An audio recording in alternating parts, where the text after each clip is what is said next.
Hello to all. This is Arshad Alam, Assistant Biology Teacher of Oriental Public School, Kishanganj, Bihar. Dear student, today I am going to teach you about the cell organelle that is known as endoplasmic reticulum. Before that, we also came to know the nucleus, but in this class I am going to teach you about the endoplasmic reticulum.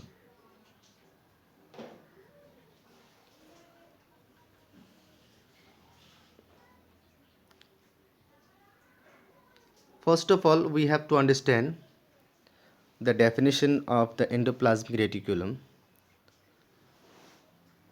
In a cell,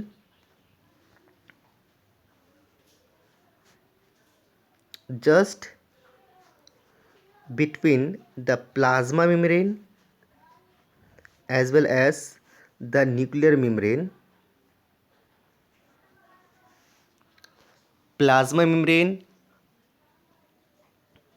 और nuclear membrane के दरमियान एक membranes network जैसे structure जिसमें fluid fill lumen होती है, that is almost fills up the intracellular cavity.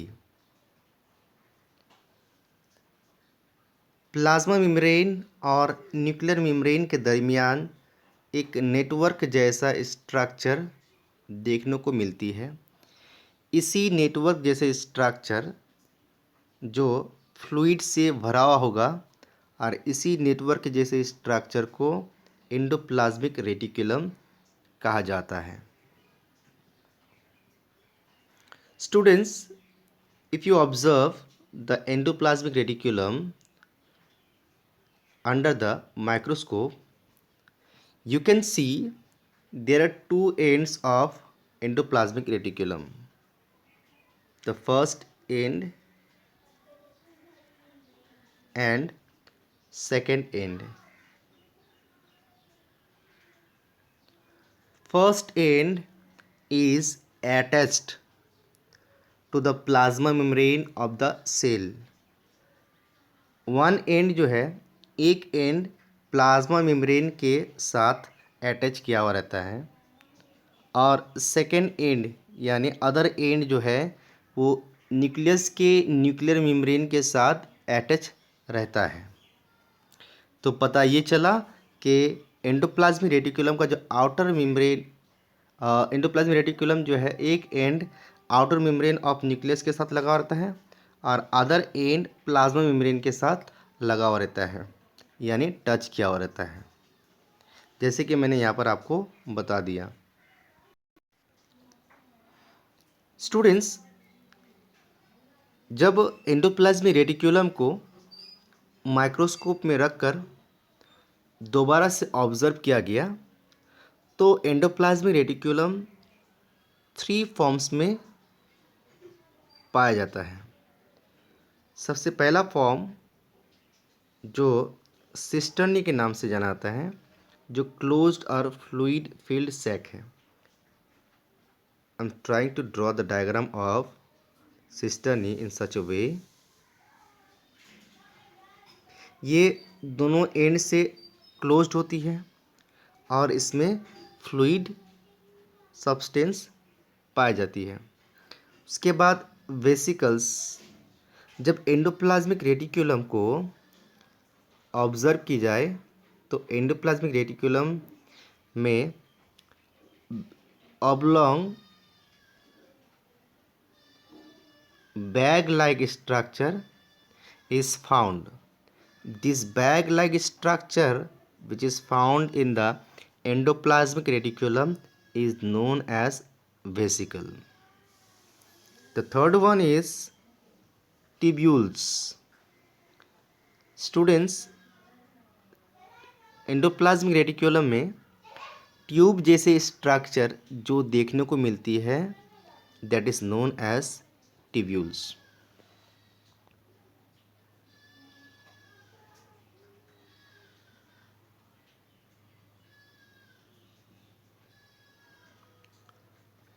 Endoplasmic reticulum has been divided, or it has two types, that is RER and SER. RER refers rough endoplasmic reticulum and SER refers smooth endoplasmic reticulum. सबसे पहले मैं इसका diagram जो यहाँ पर दिया हुआ है उसको मैं आपको इंडिकेट कर दूँ, उसके बाद मैं आपको बताता हूँ कि उसका डिफरेंसेस क्या क्या हो सकता है।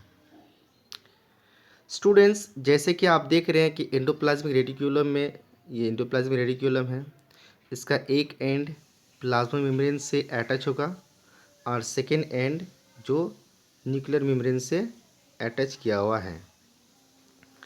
तो एंडोप्लाज्मिक रेटिक्यूलम का जो पोजीशन है वो पोजीशन प्लाज्मा मेम्ब्रेन और न्यूक्लियर मेम्ब्रेन के दरमियान है, इन बिटवीन है। और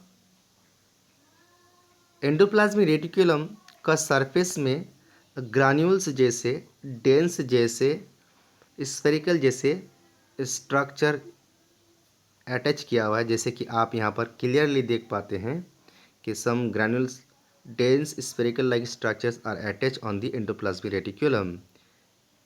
These structures are known as ribosome.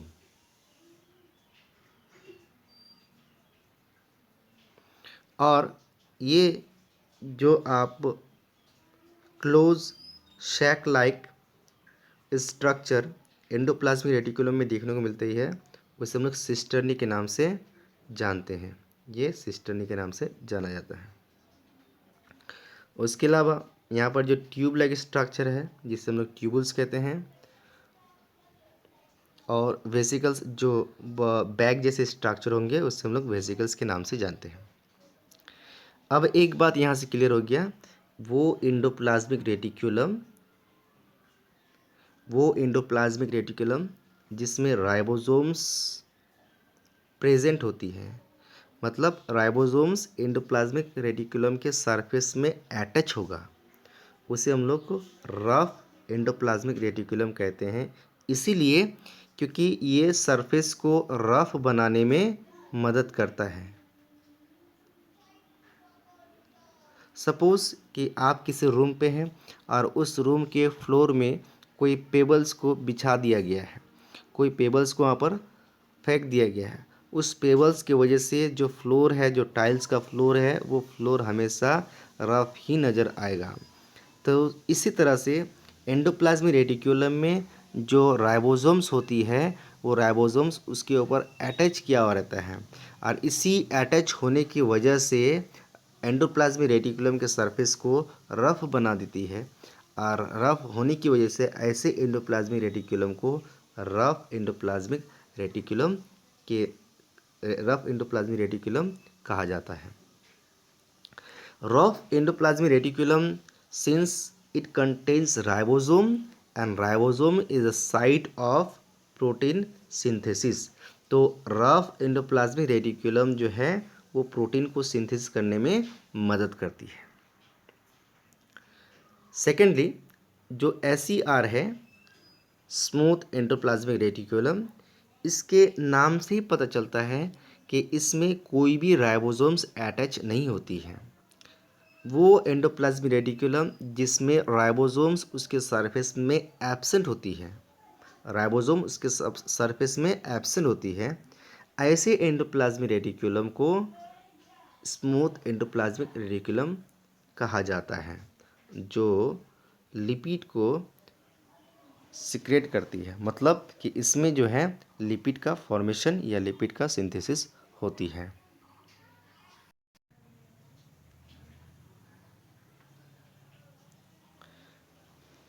आइए अब देख लेते हैं कि rough endoplasmic reticulum as well as smooth endoplasmic reticulum, इन दोनों में डिफरेंस क्या क्या हो सकता है।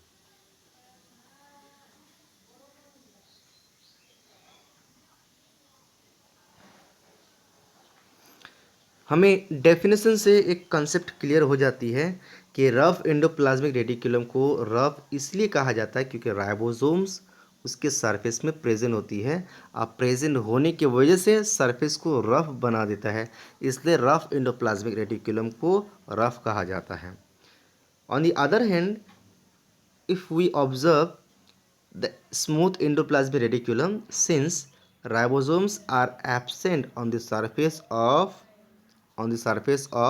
एंडोप्लाज्मिक रेटिकुलम, एंडोप्लाज्मिक रेटिकुलम के ऊपर में राइबोसोम्स एब्सेंट होने की वजह से सरफेस स्मूथ का स्मूथ ही रह जाती है, इसलिए स्मूथ एंडोप्लाज्मिक रेटिकुलम को स्मूथ एंडोप्लाज्मिक रेटिकुलम कहा जाता है। सेकेंडली, अगर हम देखें, due to presence of ribosomes on the surface of endoplasmic reticulum, since ribosomes are present, so ribosomes are the site of protein synthesis. Ribosomes protein को synthesis करने में मदद करता है। On the other hand, smooth endoplasmic reticulum lipid को synthesis करने में मदद करता है।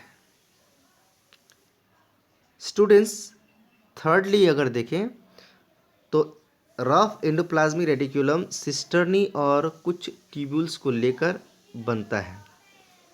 सिस्टर्नी और कुछ ट्यूब्यूल्स को लेकर बनता है, लेकिन जो स्मूथ एंडोप्लाज्मिक रेटिकुलम है वो वेसिकल्स और ट्यूब्यूल्स को लेकर बनता है।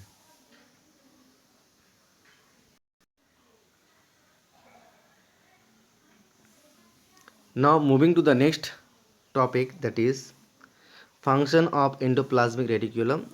एंडोप्लाज्मिक रेटिकुलम का फंक्शन क्या हो सकता है? हमें RER एंड SER से एक कंसेप्ट क्लियर हो गई कि RER जो राइबोसोम्स कंटेन करती है, इसलिए एंडोप्लाज्मिक रेटिकुलम प्रोटीन को सिंथेसिस करेगा। SER जिसमें राइबोसोम्स नहीं होती है, लेकिन ये लिपिड्स को सिक्रेट करने में मदद करता है। तो RER प्रोटीन को सिंथेसिस करती है, जैसे कि आपने डायग्राम में देखा कि RER के सरफेस में राइबोसोम्स होती है और राइबोसोम्स का काम ही है प्रोटीन को सिंथेसिस करना। SER जो फैट मॉलिक्यूल्स को बनाने में मदद करता है। फैट मॉलिक्यूल्स मीन्स लिपिड्स को अल्टीमेटली सीक्रेट करेगा।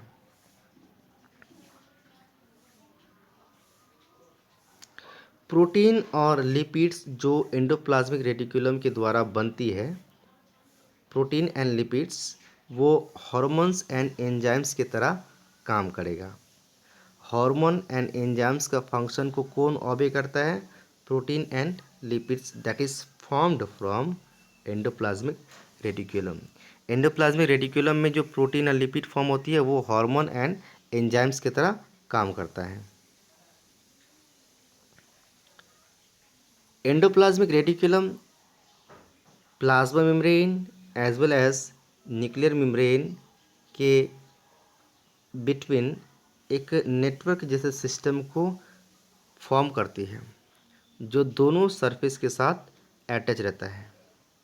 और दोनों सरफेस में अटैच होने की वजह से जो न्यूक्लियस में प्रोटीन सिंथेसिस हो सकती है, और जो एंडोप्लाज्मिक रेटिकुलम में जो प्रोटीन सिंथेसिस होती है वो प्लाज्मा मेम्ब्रेन के द्वारा सेल के दूसरे ऑर्गेनेल्स में भी ये ट्रांसफ़र हो सकती है। अदरवाइज़ ये साइटोप्लाज्म में भी जा सकता है।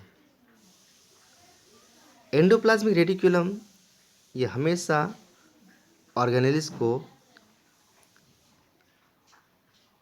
बचाता है। कैसे? पॉइजन से और ड्रग से। यहाँ पॉइजन होगा,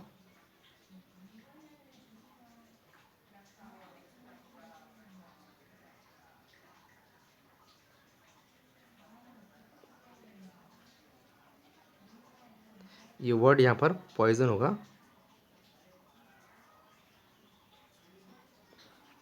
तो ये एंडोप्लाज्मिक रेटिकुलम पॉइजन्स को और ड्रग्स को हार्मलेस बना देती है जो इसके अंदर प्रेजेंट होती है।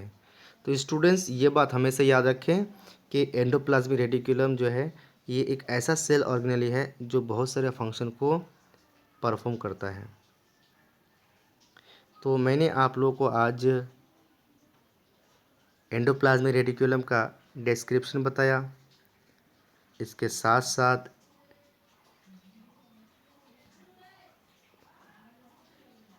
साथ मैंने एंडोप्लाज्मिक रेटिकुलम का डायग्राम भी शो किया, इसके टाइप्स बताए और इसके डिफरेंसेस भी बताए। तो बस आपका एक ही काम है कि आप जो है इस वीडियो को 1 या 2 बार देखें, देखने के बाद जो है समझें, समझने के बाद इसको रिपीट करें, फिर दोबारा देखें और उम्मीद करता हूँ कि ये वीडियो आपको बहुत ज़्यादा पसंद आएगा। Thank you, have a nice day, bye bye.